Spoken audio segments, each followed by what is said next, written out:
Basically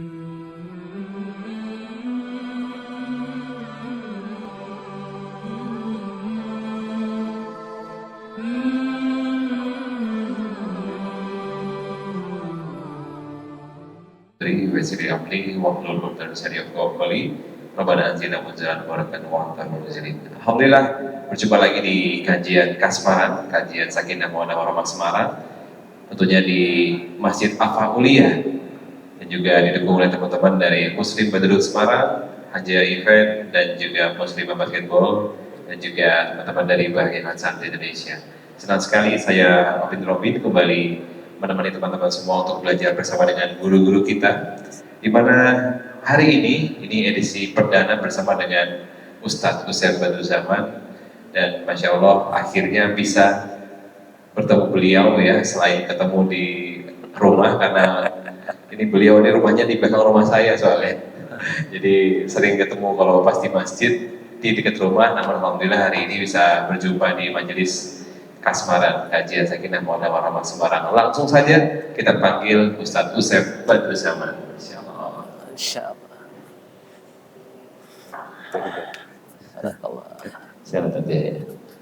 Tadi pagi dari Kudus tadi. Iya. Dari Kudus baru nyampe ini. Baru nyampe. Alhamdulillah. Nah, tema malam hari ini yang dipilih adalah ketika hati telah berlabuh. Insyaallah. Banyak pasangan ya. Ini mohon maaf kalau yang belum nikah ini sedikit edukasi aja dulu ya, spill aja ya. Yang belum nikah angkat tangan berapa orang? Angkat tangan yang belum nikah, ayo. Kayaknya belum semuanya. Semuanya kayaknya. Yang udah ya yang berjenggot-jenggot tuh. Jenggot yang udah. Senior biasanya. Oke. Ketika sudah berlabuh itu kebanyakan kecewa. Sedangkan 1 bulan, 5 bulan menikah itu semuanya indah, tapi ketika sudah masuk ke hamil, kemudian punya anak, keluar sifat aslinya. Itu gimana Pak? Ya. Ada 4 pilar saat kita mau melabuhkan hati kita. Dan nanti kita bahas bagaimana sih berlabuh itu. Tapi sebagai pembuka nggak apa-apa, kita awal dari 4 pilar. Ada 4 pilar kalau kita mau melabuhkan hati kita kepada seseorang. Dan ingat bahwa hati kita itu tidak boleh berlabuh pada makhluk. Hati kita ini hanya berlabuh pada siapa? Allah. Kenapa? Karena sesungguhnya ketika hati kita ini ada makhluk selain Allah, Allah bercemburu. Allah bikin masalah. Tadi kecewa, tiba-tiba hampa gitu. Kenapa? Rasa itu muncul bukan dari kita, teman-teman. Di dalam sebuah ayat Allah sampaikan, mahabbah itu minni, dariku. Cinta itu dari siapa? Dari Allah. Dari Allah, bukan dari kita. Jadi saat cinta itu dari Allah, maka sesungguhnya kata Allah, kita ini harus mencintai Allah asyaddu hubbalillah. Cinta pada harus lebih daripada cinta kepada selain Allah. Kalau di dalam misalkan mengingat faida qadaitu manasikakum fadhkurullah kadikrikum aba'akum aw asyadda dzikr. Bahwa kita harus lebih kuat ingatnya kepada siapa? Allah. Jadi kalau kita melabuhkan hati kita kepada selain Allah, yang muncul apa nanti? Kecewa. Itu yang pertama. Nah, gimana sih 4 pilar itu Mas Robin? 4 pilar itu penting ketika misalkan ini yang belum nikah berapa orang? Semuanya kan? Hanya 10% yang sudah. Ya udah, semuanya aja ya. Belum nikah ya. Ya. Ada 4 pilar saat orang itu mau merajut cinta. Tentunya cinta yang dititipkan oleh Allah. Satu adalah azwaj. Jelas yang harus kita rajut cinta itu dan kita mengizinkan hati kita berlabuh itu adalah pasangan. Tidak boleh selain pasangan. Harus apa? Pasangan. Bahkan di dalam ayatnya Ar-Rum 21 Allah sampaikan wa min ayatihi an khalaqalakum min anfusikum azwaj. Azwaj itu apa? Pasangan. Dan semua itu berpasangan. Siang berpasangan dengan malam, betul? Sendal aja berpasangan. Kanan kiri ya? Iya benar. Betul? Jadi semuanya berpasangan. Dan coba lihat, pasangan itu sama apa beda? Jelas. Ya, beda ya. Beda kan? Iya. Mas Obin sama isi beda nggak? Beda. Beda banget kan? Jadi yang nama pasangan itu nggak mungkin sama, pasti apa? Beda. Tapi perbedaannya itu yang membuat utuh. Sendal kalau kiri semua nggak jadi. Sendal itu baru jadi kalau kanan kiri, barulah utuh. Yang namanya hidup ini akan utuh kalau kita punya pasangan. Pasangan kita itu ya berbeda dengan kita pasti. Maka kalau kita tidak menyadari bahwa itu pasangan, pasti kita menginginkan pasangan kita ini mencintai sesuai keinginan kita. Ya nggak sama. Oke, itu awal mula kehancuran ya. Misalkan nih yang belum nikah-nikah, coba Mas, inginnya isinya gimana?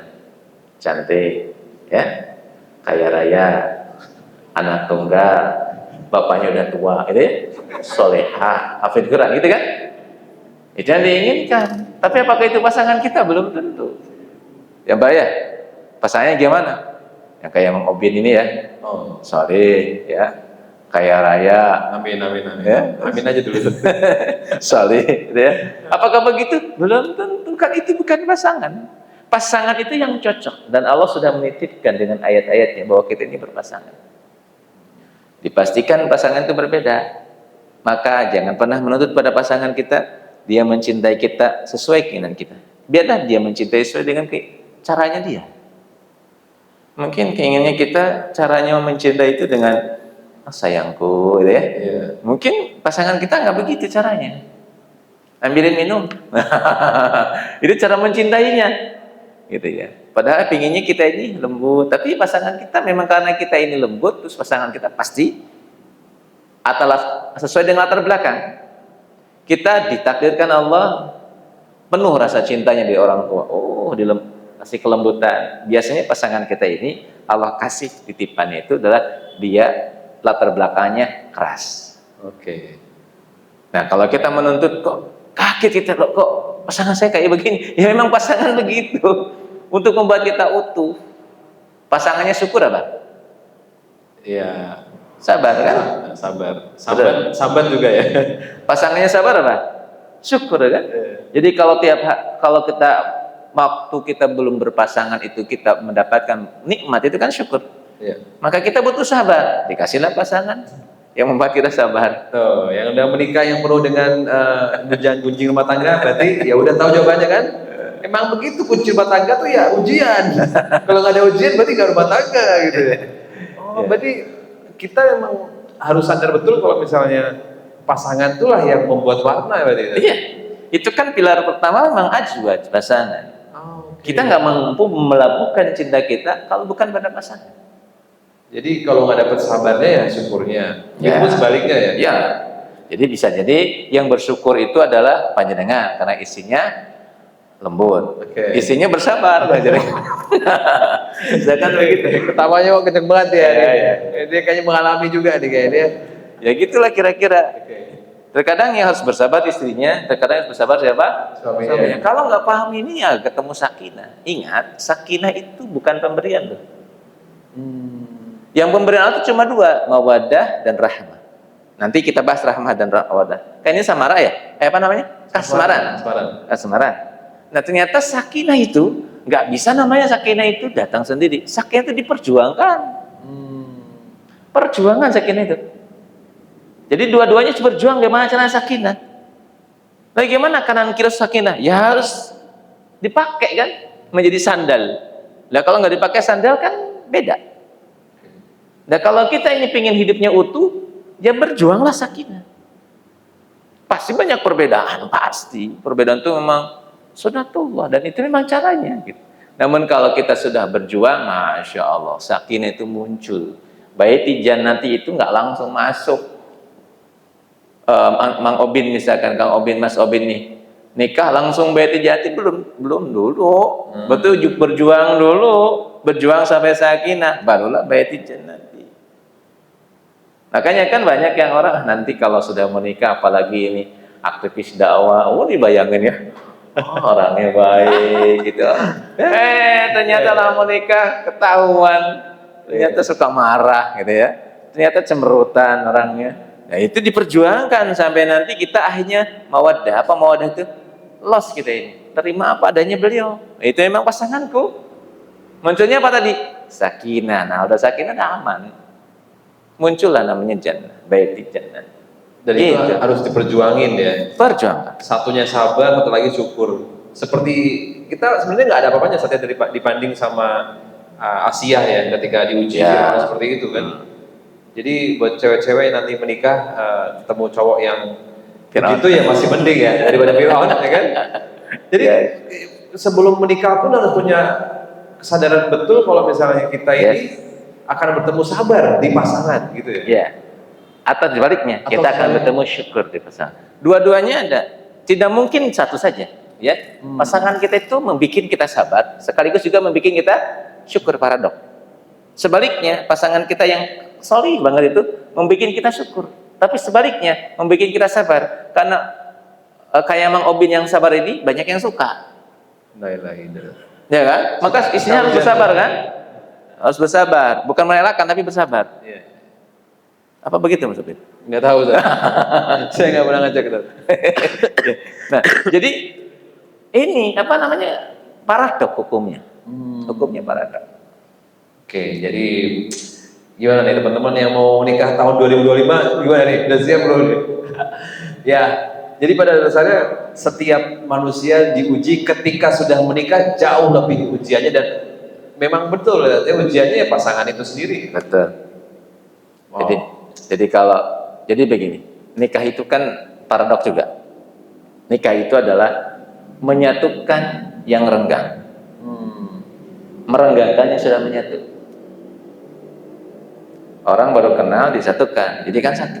Tapi ada orang yang sudah lama mengenal kita, berjuang untuk kita, mengorbankan apapun untuk kita, renggang dengan kita. Siapa? Orang tua. Betul nggak? Ya, ini mbak-mbak ini perjuangan orang tuanya, ayahnya luar biasa kan? Tapi setelah menikah qabil tuh, itu tanggung jawabnya langsung dipegang oleh suaminya. Betul nggak? Berarti dengan orang tua renggang dong. Tapi nikah menyatu dengan pasangan. Tapi renggang dengan orang tua, ini harus kita sadari. Maka kerenggangan itu bukan membuat kita semakin jauh dari orang tua, tapi semakin dekat begitu. Itu salah satu nasihat dari pernikahan. Nikah itu paradok, gitu. Menyatukan yang renggang, tapi merenggangkannya sudah menyatu. Awalnya si anak laki-laki ini adalah anaknya ibu, tapi setelah menikah dia punya tanggung jawab untuk mengurus istrinya. Akhirnya kan agak renggang. Tidak seperti dulu ketika belum menikah kan?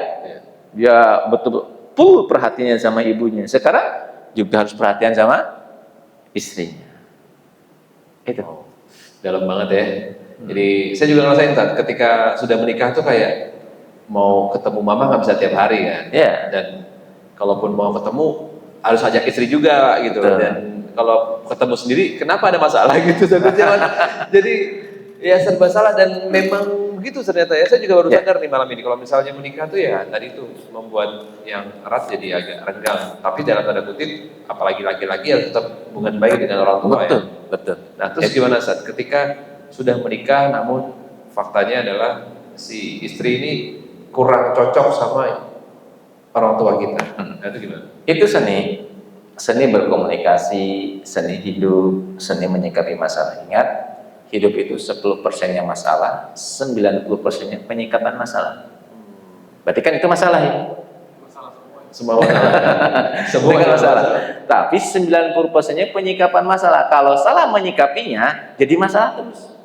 Maka ketika istri kok renggang dengan orang tua, atau orang tua nggak suka sama istri, kita bikin caranya. Gini, misalkan ini uang buat mama, kasihkan sama kamu. Bilang aja ini dari kamu. Oh. Padahal itu dari siapa? Kita. Kasihkan siapa? Istri. Saya ngasihkan. Mah, ini dari saya. Sebaliknya, istri juga begitu. Untuk hadiah untuk orang lain dikasihkan oleh suaminya. Ini teknik aja gitu. Tata cara gimana. Jadi kenapa sih renggang? Biasanya renggang itu biasanya ya dua-duanya punya Ego ya? gap.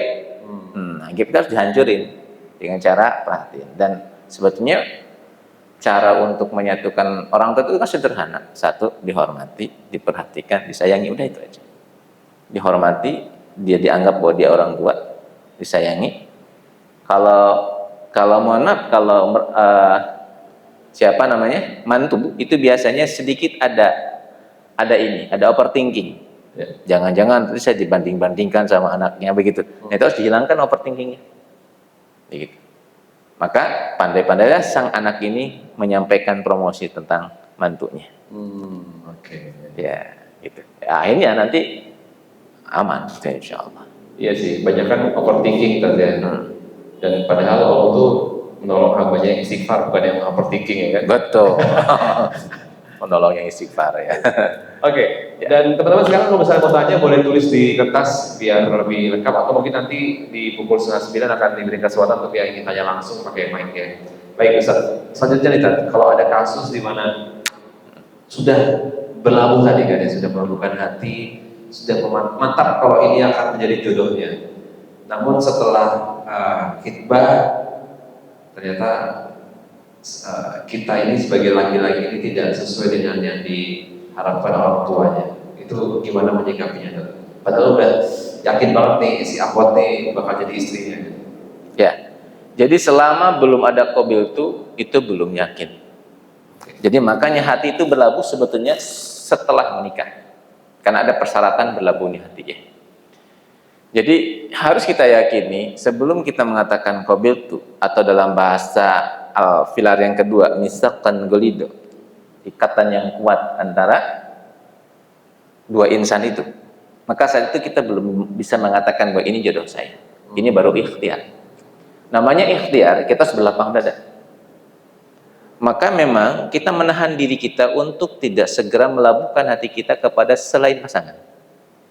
Kenapa? Karena nanti ada kekecewaan. Nah, kenapa Islam itu melarang kita untuk pacaran? Karena belum tentu pacar itu jadi jodoh kita. Itu yang berbahaya. Kenapa bahayanya? Sudah nikah, tapi hatinya berlabuhnya sama pacar yang bukan pasangan. Ingat, kalau bukan pasangan itu pasti masalah. Pasti apa? Masalah. Bukan pasangannya kok. Gitu ya. Sehingga saat kita misalkan, oh ini sudah yakin nih ini adalah jodoh saya. Ingat, sebelum ada qabil itu belum apa? Belum. Maka tahan hati kita untuk berlabuh. Kalau ketertarikan boleh, manusiawi ya. Karena di dalam diri kita punya sifat namanya sifat hewani. Sifat hewan itu ketertarikan dengan lawan jenis. Nah, saat ketika tertarik itu bukan belum cinta itu, namanya ketertarikan lawan jenis. Ya, kita pingin dekat dengan dia, karena sebetulnya ketertarikan itu akan mudah luntur. Kalau bukan cinta ya. Oke. Isi udah hamil itu sudah mulai luntur kalau ketertarikan. Berubah kan bentuknya. Betul nggak? Cantik ini, keren nih, gitu ya. Tapi kita udah hamil, kalau ketertarikan udah selesai. Pasti dia akan nyari lagi yang lain yang lebih cantik kan? Tapi kalau cinta sudah nggak mikir itu lagi. Maka ketika saya misalkan mau nikah ini yakini jodoh saya, tapi ternyata orang tuanya nggak mengizinkan, itu tanda bahwa itu bukan jodohnya. Ya sudah, kita terima saja.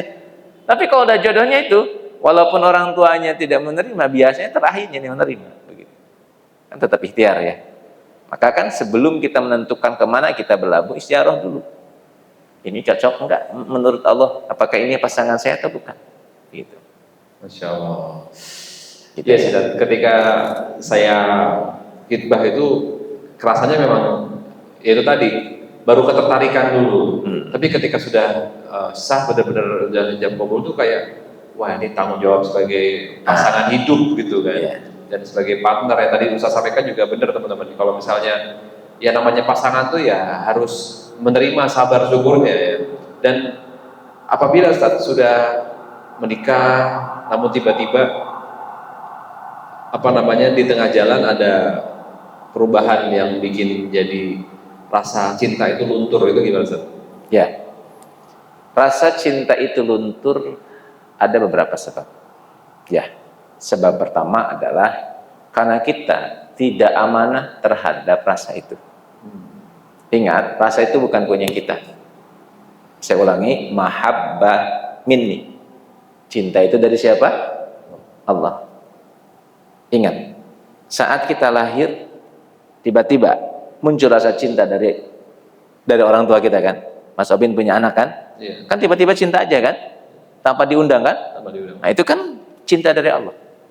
Nah, karena itu cinta dari Allah, maka kita harus merawatnya. Gimana cara merawatnya?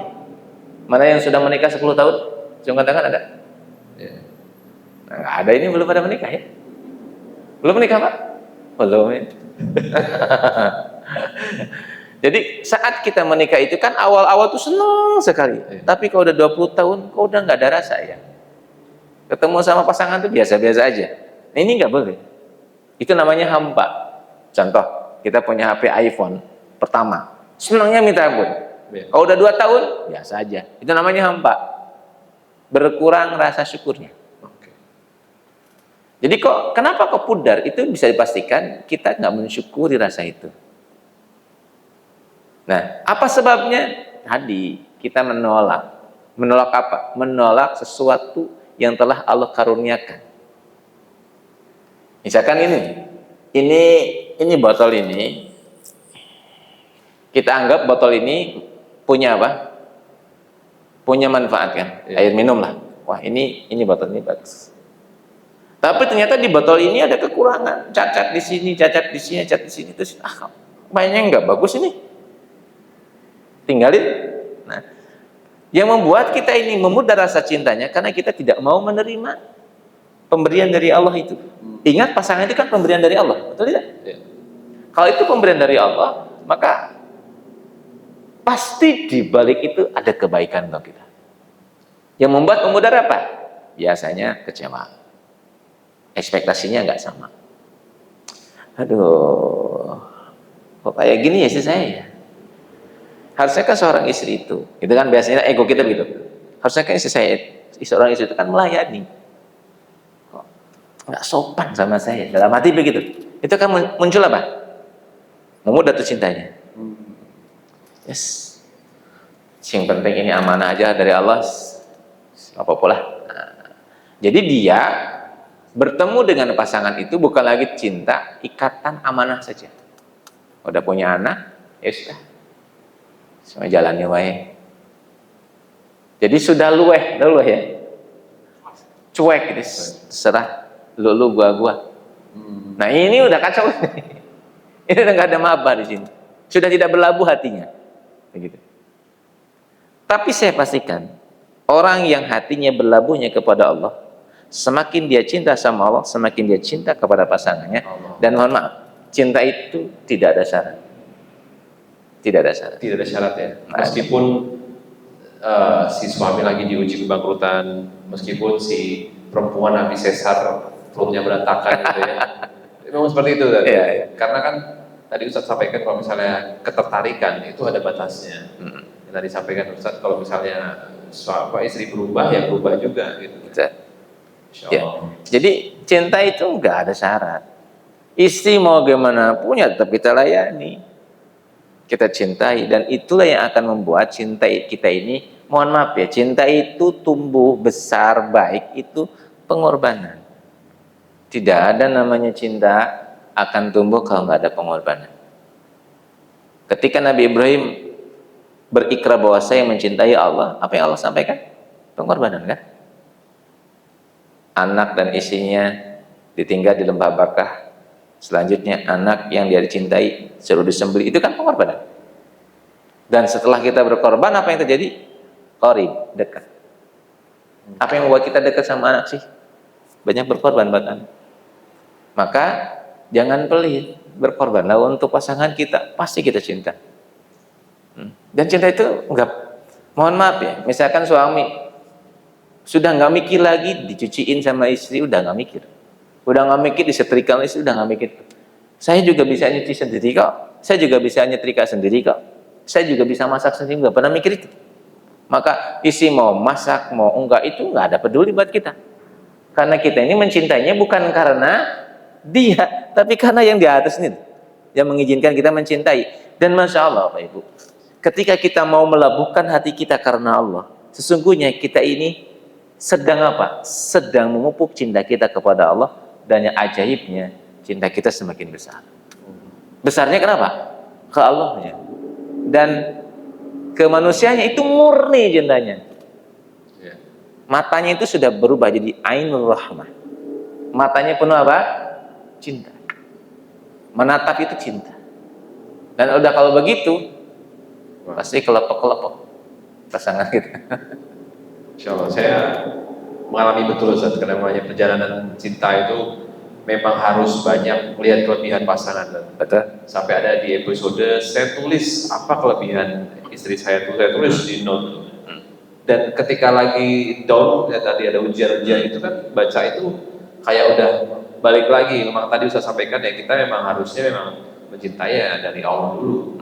Kita dari Allah dulu. Nah, sekarang kita sebelum jauh ke pernikahan nih, Ya. kalau misalnya ada trauma akan pernikahan orang tua yang mungkin kekerasan, itu gimana Ustaz untuk membangkitkan rasa percaya untuk menikah? Ya. Sebelum saya jawab, saya sampaikan terlebih dahulu kita paham tentang ma'rifatun nafs, mengenal diri. Ada kitab khusus berbicara tentang siapa diri kita. Dan diantaranya saya sampaikan sedikit saja. Di kitab itu dikatakan bahwa manusia ini memiliki beberapa sifat. Bahkan manusia disebut dengan alamul asghar. Alamul asghar itu alam kecil. Ya. Alam kecil berarti menyangkup semuanya. Bahkan dikatakan manusia itu adalah naskah rahasianya alam semesta. Di sana disampaikan dalam kitab itu, di sana manusia memiliki banyak sifat. Di antaranya bicara tentang tadi sifatul ard, sifatnya bumi. Apa sifat bumi itu? Bumi itu menumbuhkan. Jadi karakter sifat itu akan tumbuh melalui apa? Melalui lingkungan. Misalkan, kok tiba-tiba berubah ya? Misalkan ya, contoh. Ketika dia dilahirkan di sebuah pernikahan yang setiap hari dia lihat, yang dia lihat setiap hari apa? Pertengkaran, broken home, ya, pertengkaran dulu, sehingga dia tiap malam itu, tiap hari itu dengar bapak ibunya apa? Berantem. Itu akhirnya akhlaknya itu terbentuk dari lingkungan itu. Maka munculnya apa? Persisten. Persisten. Apa ya? Menolak ya, melindungi diri. Karena tiap hari dia melihat itu, maka dia punya akhlaknya itu, ya akhlaknya itu begitu. Saat dia, karena dia nggak mau atau terbawa, maka saat misalkan dikasih nasihat, itu dia nggak mau dikasih nasihat. Malah bahasanya ngegas gitu ya. Tolonglah jangan begini. Itu langsung ngegas. Nah, maka di antara pilar menikah itu adalah ma'rifah, mengenal siapa yang akan kita cintai. Dan mengenal itu butuh waktu. Maka menikah itu belum tentu langsung cinta. Butuh setahun untuk mengenal pasangan kita kan. Nah, saat kita udah pernah pasangan kita latar belakangnya ini, maka kita siapkan buat beliau lingkungan yang akan mengikis semua akhlak-akhlak itu menjadi rubah jadi akhlak baik. Jadi jangan khawatir kalau misalkan dulunya memang ada traumatik seperti itu, tinggal di mana lingkungan kita masuk. Maka disinilah pentingnya kita memilih pasangan. Dan biasanya Allah adil. Bagaimana adil itu? Yang biasa dikasih seperti itu, pasti Allah kasih seorang suami yang mengerti. Amin. Ya, yang mengerti akhirnya apa? Akhirnya dia tumbuh di lingkungan yang berbeda. Awalnya tanahnya itu begitu keras, ini tanahnya pengertian, sejuk, nyaman. Akhirnya sifat keras itu jadi berubah. Dan akhirnya dalam waktu mungkin 2 tahun, 3 tahun berubah. Amin. Itu. Jadi memang kita punya sifat namanya arti, sifat tumbuh. Apapun, mohon maaf, kita saja di sini ya. Kalau kita misalkan menyengaja sekarang, tidak di masjid, setiap hari menyengaja di bar malam, di klub malam, itu pasti berubah halaknya. Pasti. Tumbuhnya kan sesuai dengan lingkungan. Atau dibalik, yang terbiasa di bar malam, sekarang tiap hari, tiap malam di majlis ta'lim, nanti berubah. akan menjadi apa? Tumbuh dengan akhlak yang baik. Karena kita punya sifat. Maka nggak usah khawatir. Sadari bahwa kita ini memiliki sifat bumi yang bertumbuh. Tinggal kita cari tempat tumbuh yang tepat. Insya Allah kita akan menjadi pribadi yang baik. Dan traumatik itu hilang insya Allah. Amin. Amin. Kayak gitu. Jadi harus banyak perintah juga sama Allah ya tadi. Betul, tetap Allah yang utama. Baik teman-teman, silakan yang mau tanya boleh siapin. Oh pakai kertas apa langsung pakai mic? Pakai mic. Pakai mic aja. Aman. Silakan. Ini insya Allah akan dijawab. Mbak, tolong dibantu mic-nya. Ya. Ini ngobrol ya, jadi harus banyak. Yang banyak nanya nanti dikasih hadiah. Hadiahnya umroh. Amin. Sosialisasinya saja. Sosialisasi. Oke, sebutkan nama. Ya, monggo. Usia, silakan. Assalamualaikum warahmatullahi wabarakatuh. Waalaikumsalam warahmatullahi. Umurnya 29. Masya Allah. Oke. Ya. Mas Rodi yang 2 minggu lalu kan cerita bahwa temennya masih sama cerita. Iya. Temennya mengalami hal yang sama dengan saya. Dan Mas Rodi juga bilang bahwa berjanji untuk tidak seperti itu, tidak seperti ayahnya. Ayah saya dulu waktu pengantin baru itu juga sama. Bilangnya aku nggak mau seperti bapakku. Oke. Nah, gini, pernah dengar nggak? Kayak gitu tuh turun. Misalnya gini, orang tua bapak saya kan berhubungan. Terus menurut bapak saya itu 4 bersaudara. Dari 4 bersaudara itu bapak saya. Nah, orang-orang tuh jadi nanti orang kayak gitu tuh. Apakah menurut Pak Ustaz menurun itu gimana itu? Digabung jadi satu. Ya. Terus bagaimana cara menerima takdir gitu loh? Kayak itu ada luka baginya. Saya kan pernah menerima waktu SD itu saya pernah menerima surat dari Kementerian Agama. Ya, tentang dengan percaya orang tua itu kebetulan sih itu saya dari kelas sendiri. Ya. Dan berdarah dengan masalah itu bagaimana? Ya, luar biasa. Terima kasih. Ini agak panjang nggak apa-apa? Oh betul. Oke. Saya bikin kopi dulu ya. Pertanyaannya agak banyak, jadi saya dari awal dulu ya. Satu, tentang berdamai dengan diri, nanti saya bahas di akhir ya. Pertama, tentang apakah itu akan menurun. Kalau dalam bahasa, mohon maaf, orang Buddha namanya karma. Ya, tapi Islam nggak paham karma.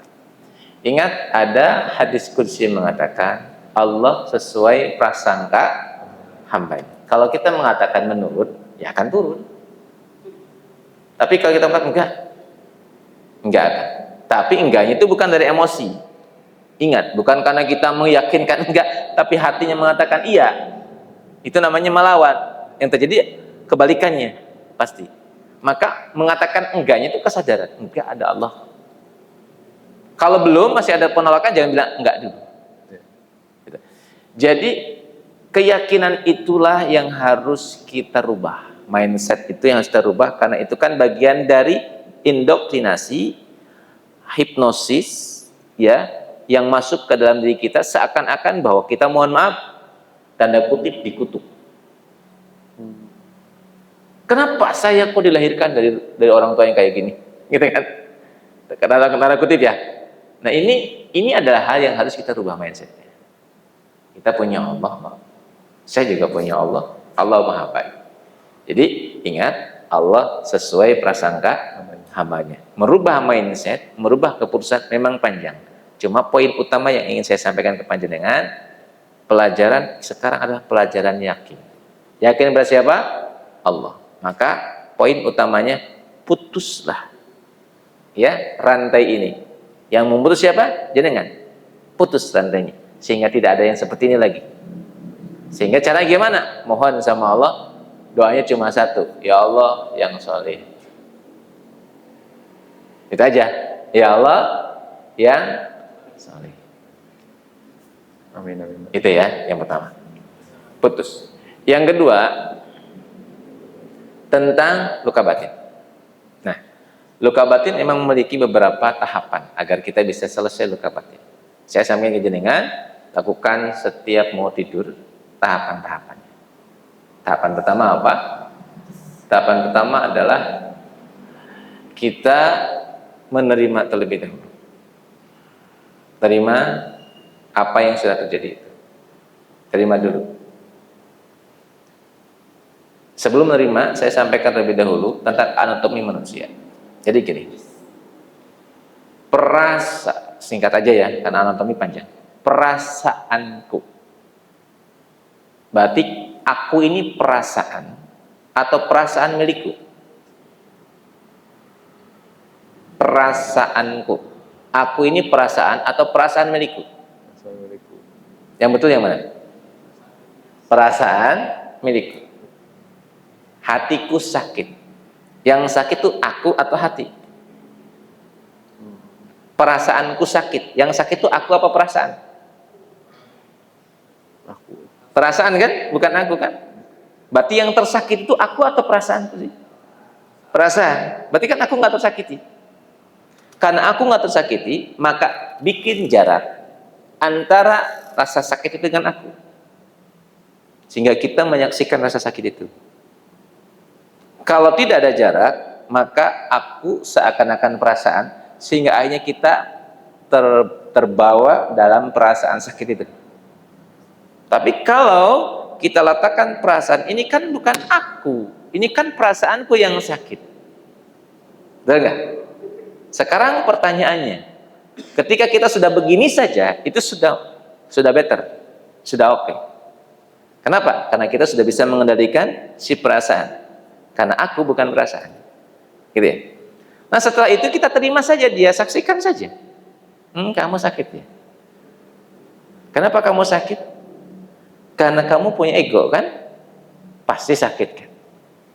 Pertanyaan selanjutnya, sampai kapan kamu mau sakit?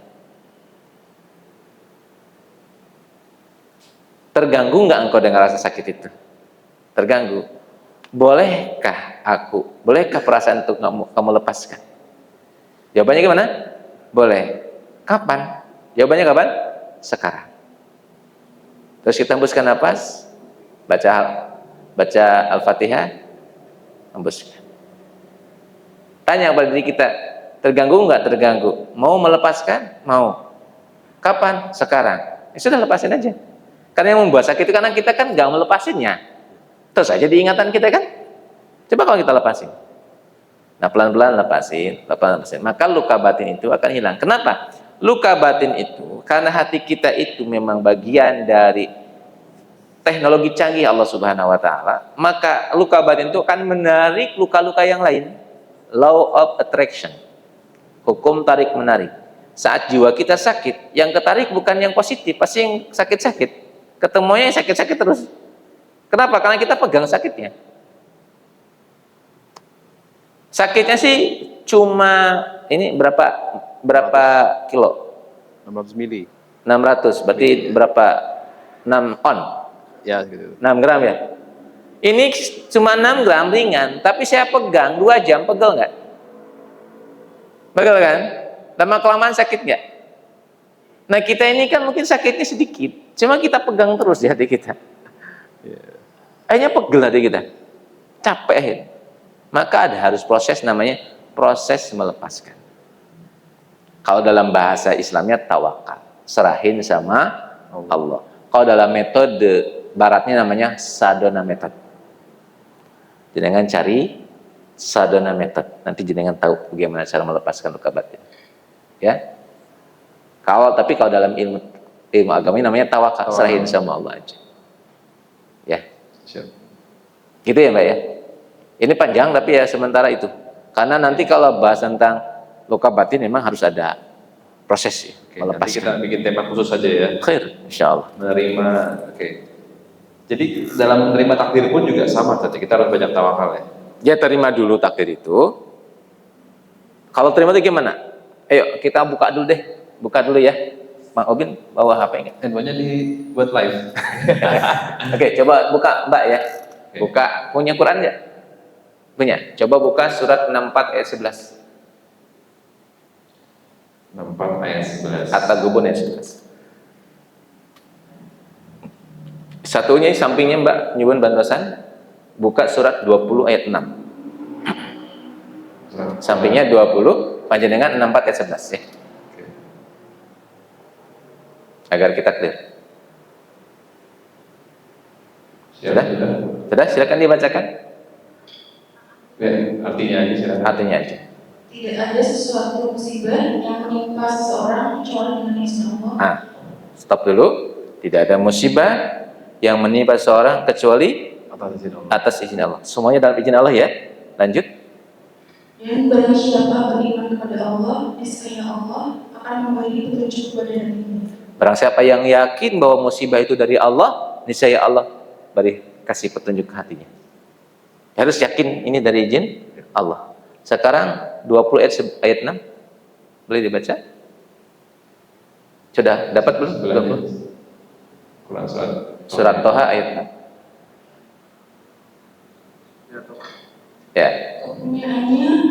Kepunyaannya lah semua yang ada di langit, semua yang ada di bumi, semua yang ada di antara keduanya dan semua yang di bawah tanah. Ya. Yang ada di langit punya siapa? Allah. Yang ada di bumi punya siapa? Di antara keduanya punya siapa? Di bawahnya punya siapa? Punya Allah. Gini, Mas Obin minjemin saya mobil. Ya. Berarti mobil punya Mas Obin kan? Dipinjam saya. Mobilnya punya Mas Obin kan? Saya naik mobil Mas Obin, enak banget nih. Sampai simpang 5, saya diturunin. Mas, mohon maaf. Mobil ini mau saya pakai. Tadi saya sudah izin sama pemiliknya. Terus saya telepon Mas Obin. Mas Obin, betul sudah diizinkan sama panjenengan ini mobil dipakai sama beliau? Oh nggih. Pertanyaan saya bisa apa? Pemiliknya sudah mengizinkan dan mobil ini bukan punya saya.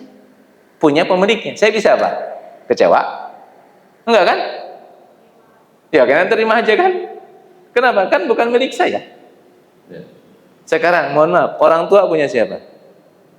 Allah. Kita punya siapa? Allah. Betul? Ketika Allah telah mengizinkan orang tua kita begitu, kita bisa apa? Kecewa, lucu. Kita hanya bisa apa? Menerima. Itu maknanya menerima. Jadi menerima itu tidak menerima begitu saja. Kita pahami semua milik Allah dan semuanya sudah diizinkan Allah. Kita hanya bisa apa? Terima aja. Menerima dengan sukacita.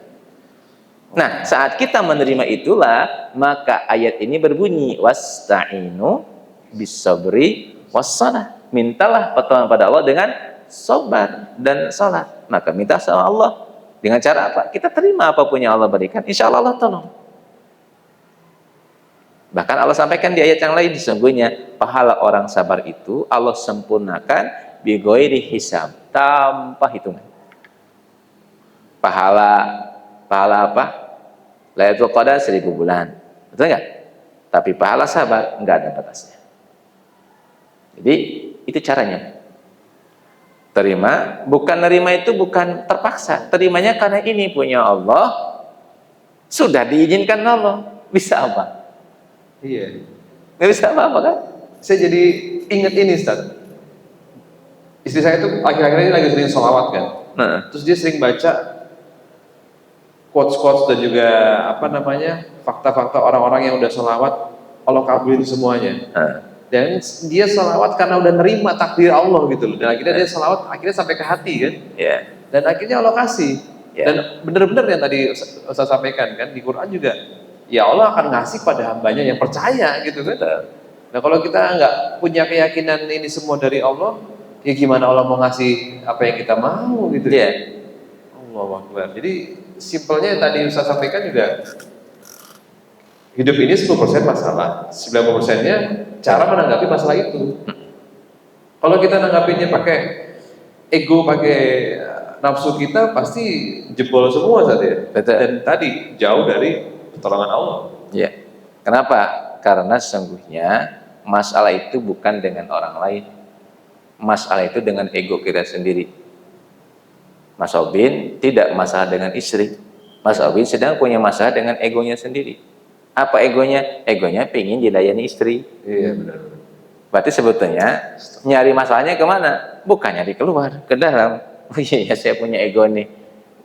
jatuhin egonya, selesai masalah. Betul nggak? Jadi kalau ada yang sedang masalah dengan pasangan, pasangan nggak punya masalah dengan kita. Kita sedang punya masalah dengan ego kita sendiri. Maka diamlah ke dalam diri, cek, oh iya ya, aku pengen dilayani. Coba kalau kita nggak usah dilayani, selesai masalah. Betul nggak? Iya. Jadi nggak ada namanya masalah dengan orang lain. Kita masalah dengan ego kita sendiri. Insya Allah. Gitu. Dalam banget nih. Oke, lanjut ke pertanyaan berikutnya. Silakan. Di belakang ada yang mau nanya kayak. Silakan. Ibu jadi bertanya, Ibu. Atau enggak? Mau tanya? Ada? Oke. Silakan yang mau tanya lagi, boleh. Atau pakai kertas, silakan. Kalau misalnya tidak berkenan pakai mic, boleh. Bangga. Silakan teman-teman. Iwan juga Ahmad boleh tanya. Oke, Ustaz, lanjut lagi nih, Ustaz. Ya. Sambil nunggu pertanyaan. Kita sudah nerima apa yang Allah kasih, apa yang sudah Allah uji.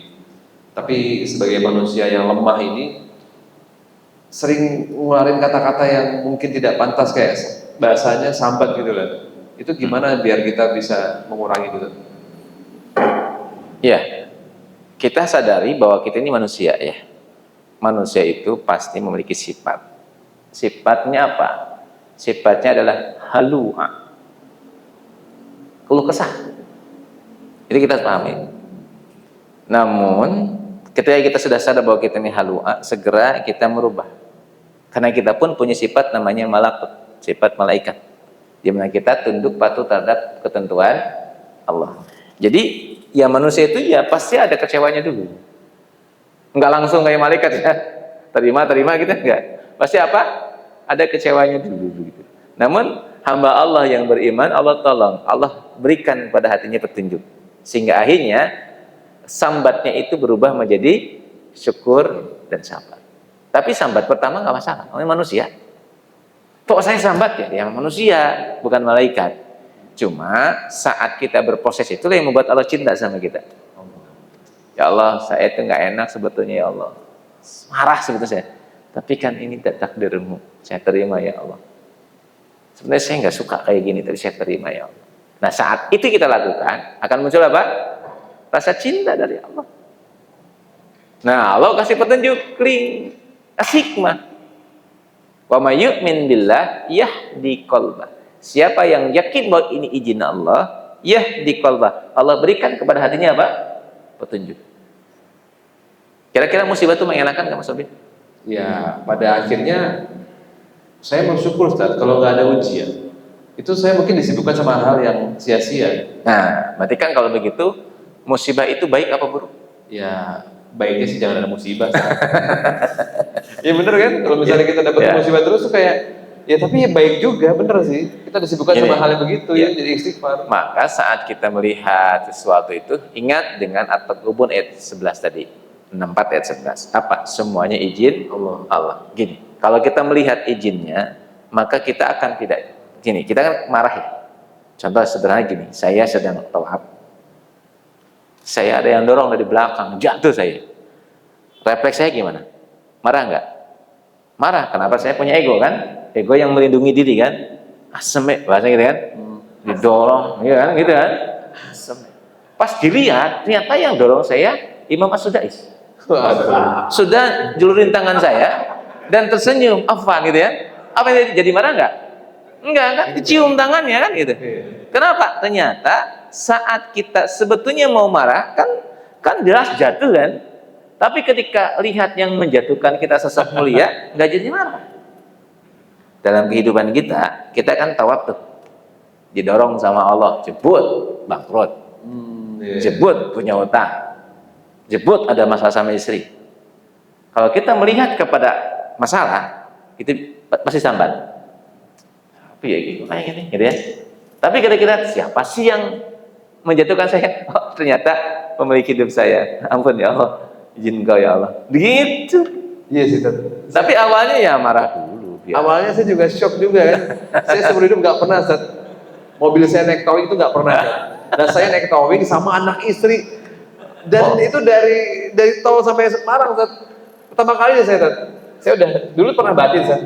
kok do mogok gitu kok makannya do metik gitu kan. Saya pernah batin gitu dan akhirnya saya beli metik dan akhirnya saya ditowing Ustaz. Waduh. Ini curhat ini. Enggak, kan tadi kan menyikapi musibah kan. Tapi dari situ saya mikir, Iya, iya. Allah, mahal banget ya momen ini. Jadi saya bisa ngerasain golden hour ya. Ya. Bener-bener lagi bagus-bagusnya Tat, mataharinya Tat. Dan cuma bisa dilihat ketika saya ngelihat ke belakang. Kan mobilnya kan madep sini berarti ke belakang Ya. Tat. Nah, itu mataharinya tuh kayak bener-bener terbenam tapi bagus banget Tat. Oh, Masya Kalau saya Allah. lihatnya ke depan kan nggak bisa ngelihat matahari. Saya lihat Masya spion belakang nabrak kan. Masya Jadi itu ternyata ujian itu ya harus disyukurin. Iya. Meskipun dia syukur gitu kan. Ya awal-awalnya pasti marah dulu lah. Marah banget, saya Ya lihat- kesel lah, kesel manusiawi. Iya. Cuma kita lihat siapa yang ngizinin itu. Kalau kita yang lihat mengizinkan itu Gusti Allah, masa kita marah sama Allah? Ya Allah ampun ya Allah. Saya terima mawon. Nah saat kita terima mawon itu iya di qalbah. Allah kasih petunjuk, sakinah hatinya. Allah berikan solusi. Tapi saya masih punya kebiasaan buruk misalnya, saya jujur aja dulu ya. Saya udah berlalu tuh kadang masih suka ngomongin gitu kayak, wah ini ngapain sih pakai naik travel kan jadi masuk angin saya, kayak gitu tuh. Udah berlalu nih, tapi masih Ya. suka ngomong itu gimana kan? Ya, gini. Gini. Mohon maaf. Ini saya ini aja, kayak makan cabai ya. Emang capek oke. Makan cabai itu pedes nggak? Cabai itu makan cabai pedes nggak? Pedes ya? Pedes. Nah, tuh. Saya makan cabai, tapi makan cabainya seminggu yang akan datang. Tapi sekarang pedes. Kira-kira lucu nggak? Lucu ya? Dibalik. Saya makan cabainya seminggu yang lalu. Sekarang saya pedas. Kenapa Pak Ustaz? Pedas. Makan apa? Cabai. Kapan? Minggu yang lalu. Kira-kira lucu nggak? Jangan jadi orang lucu. Lucu loh. Tapi gue bener kan kalau lagi ngumpul tuh hawanya kan sahabat-sahabat gitu kan, sahabat-sahabat klub kan. Ya, berarti kan kita masih merasakan pedas baru udah selesai kan? Iya, tuh dengar tuh teman-teman. Oke, ada yang mau nanya lagi silakan. Ya, monggo. Boleh. Pakai mic boleh. Ya, silakan. Nama, usia, silakan. Sudah nikah apa belum? Tentu belum. Ya.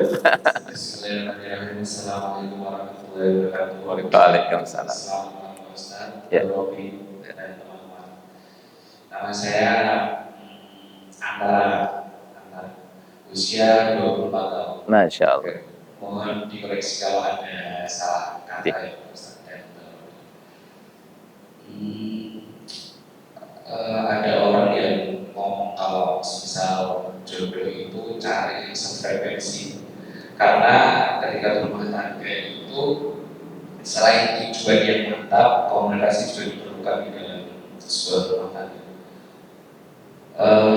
Di usia-usia sekarang ini saya sudah untuk mencoba mencari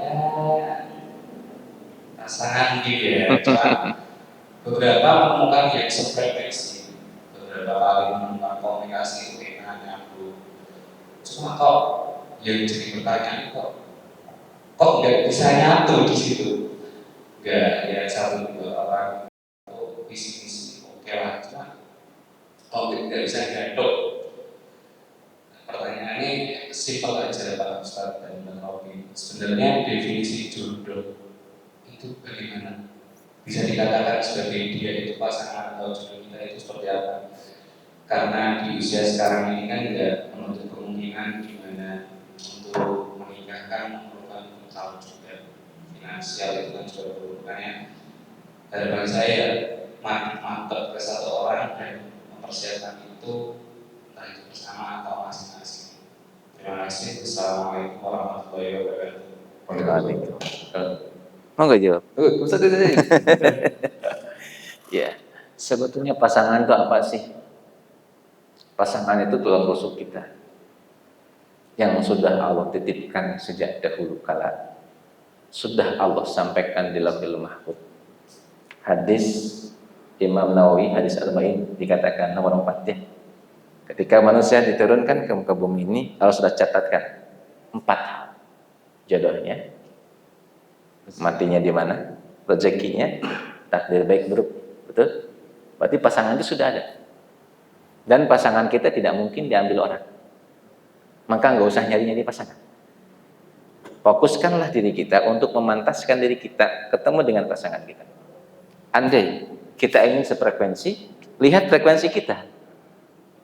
Karena di dalam surat Cahaya, surat An-Nur, surat 24, orang baik-baik untuk laki-laki Baik. baik, wanita baik untuk laki-laki yang baik. 26 ya, itu sudah jelas. Maka nggak usah khawatir lagi. Sekarang fokus saja memperbaiki diri kita, sehingga nanti Allah akan pertemukan diri kita dengan pasangan kita. Nggak usah nyari, nanti Allah temuin. Masya Allah. Allah nyari itu mana pasangan saya, malah nggak ketemu-ketemu. Biar nanti Allah yang mempertemukan kita dengan caranya. Ya, seperti siapa? Seperti kisahnya yang masyhur ya. Seorang